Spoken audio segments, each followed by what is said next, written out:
Do you know what the spookiest day of the year is? Right behind Halloween and International Friends Day is Friday the 13th, December edition. It's like the Nightmare Before Christmas, but with less stop motion animation.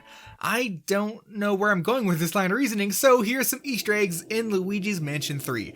First off, this installment of Luigi's ghost fighting trilogy once more allows you to hunt down and vacuum up various boo that are hiding throughout the Last Resort Hotel. A neat little fact / sort of Easter egg is actually the vibration that the controller makes whenever you enter a area with a hidden boo. Listen very closely. I've recorded this right next to the microphone so it's easy to hear.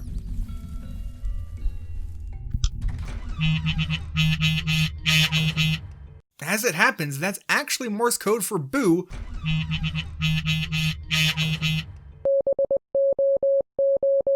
Neato. Now that just scratches the surface of this game's attention to detail. Down in the grand lobby, before starting the game proper, the music you can hear will actually smoothly change to include a theme of the character that you're standing near. For example, here's Mario's theme.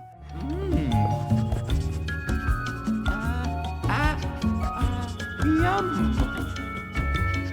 And then Peach's.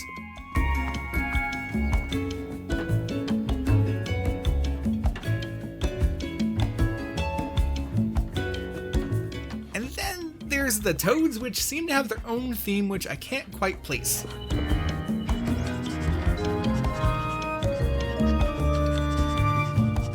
It might be an original, who knows? If you do, be sure to let me know in the comments down below. Now, another Easter egg can actually be found up in the dance hall. To the left of the elevator is a turntable up on the wall. Give this some classic vacuum power to make a tune play.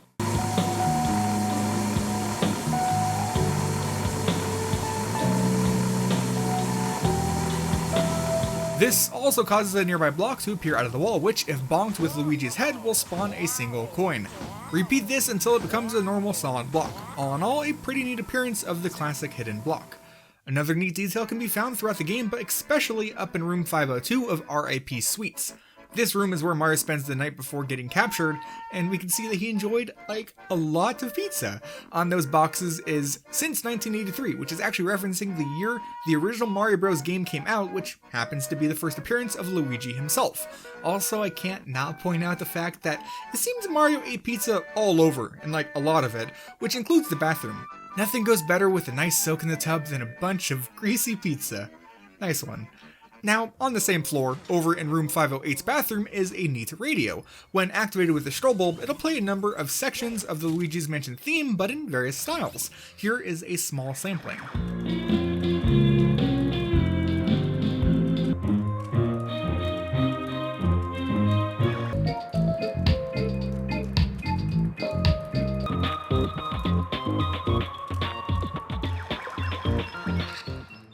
As for the room itself, this is where Professor Egad stayed, and it seems that he even thought to put up a poster detailing the original Poltergust 3000 from the first Luigi's Mansion. Another reference to Luigi's Mansion is made by Egad himself, in the cutscene where he turned in his briefcase. However, if you've never played Luigi's Mansion 3DS like me, it might have gone unnoticed. He mentions having a little help from someone to test the prototype with someone highlighted in green. As it happens, he's referring to Luigi himself, or at least an alternate timeline version of him, as a future version of Egad sends back the prototype Gooigi to Luigi and Luigi's Mansion on the 3DS, which didn't happen in Luigi's Mansion on the GameCube. I'm not going to get into a discussion on how that makes any sense, but there you go. Now for the 15 of you out there who really loved Luigi's Mansion Dark Moon, you can rest easy knowing that this game does include a few references to that game. One of them, which is most in your face, is actually up in the drawing room of the Master Suites. Rotate the middle section around until you find this little diorama of the Gloomy Manor, which is the first mansion visited in that game. You even get a little zoom in on one of the windows before getting jump scared by a very valuable ghost. Another neat callback can be found on floor 4, the Great Stage. While walking across the elevator hallway, you can see a number of instruments alongside posters of those instruments, but with scary faces. On the far right is a tuba. Then down the hall, right to left, there is an oversized guitar, a little-sized guitar, and even a circular metal percussion guitar. The only spooky poster not accompanied by an equally spooky guitar-like instrument is this one depicting a possessed piano. That piano is no doubt the one used by Amadeus Wolfgeist, the boss of the Great Stage. About halfway through the battle, he possesses his piano, which is probably the third scariest piano-related thing I could think of, right behind actually learning to play the piano, which I recently started doing.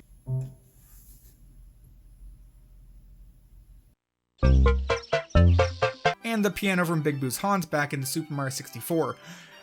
That one is actually probably the realest nightmare mentioned in this video. But speaking of, up in Spooky Floor 13, the fitness center, there's a neat tune that'll play whenever you activate the sensor exercise bike. Have a listen.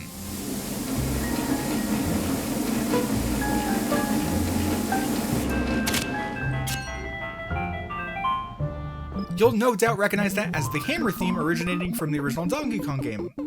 Or maybe you don't, I can't read minds. Oh, man. Anyways, I'm really glad that this game left a message on my answering machine because we got some more callbacks to take care of. Sorry. In the first hallway of Floor 8, Paranormal Productions, you can find a number of fake movie posters up on the walls, which are actually all callbacks to games developed by Next Level Games, the studio that also developed Luigi's Mansion 3.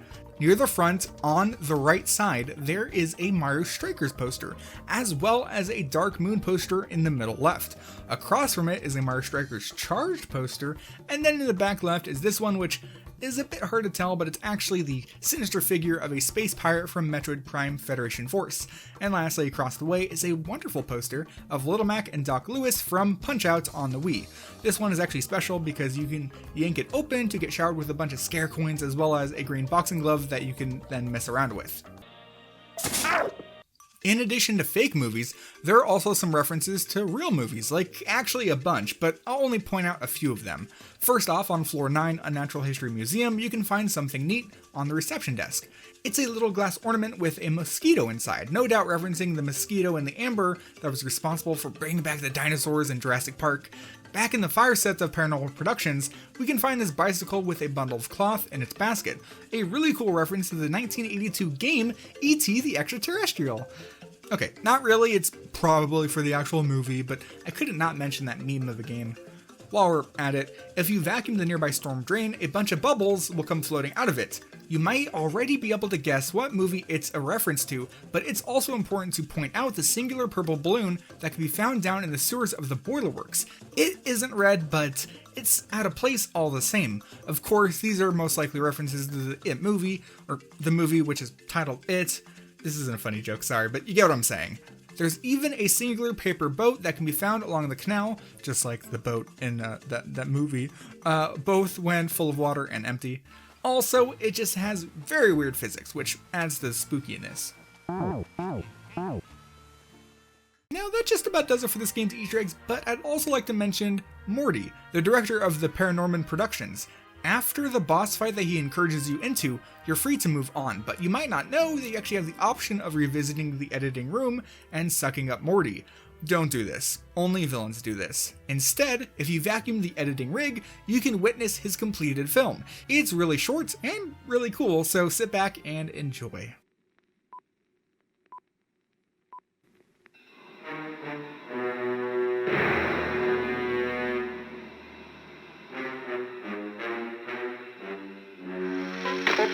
Sorry.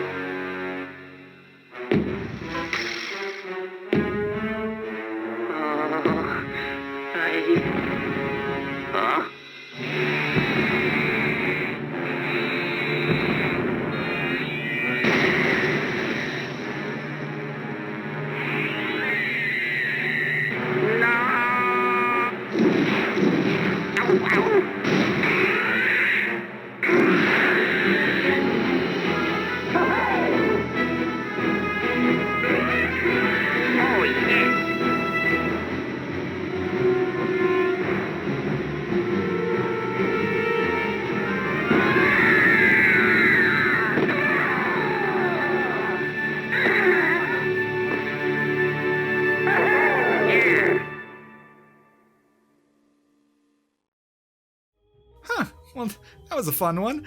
Morty's movie, I mean. Hopefully my video was fun as well. If you enjoyed it, be sure to like, maybe subscribe, and all that jazz. Also, big thanks to my channel members for supporting the channel, and biggest of thanks to Christy Cuntris and Pseudonymous for being super fans. That's it for this one. I will see you in the next video.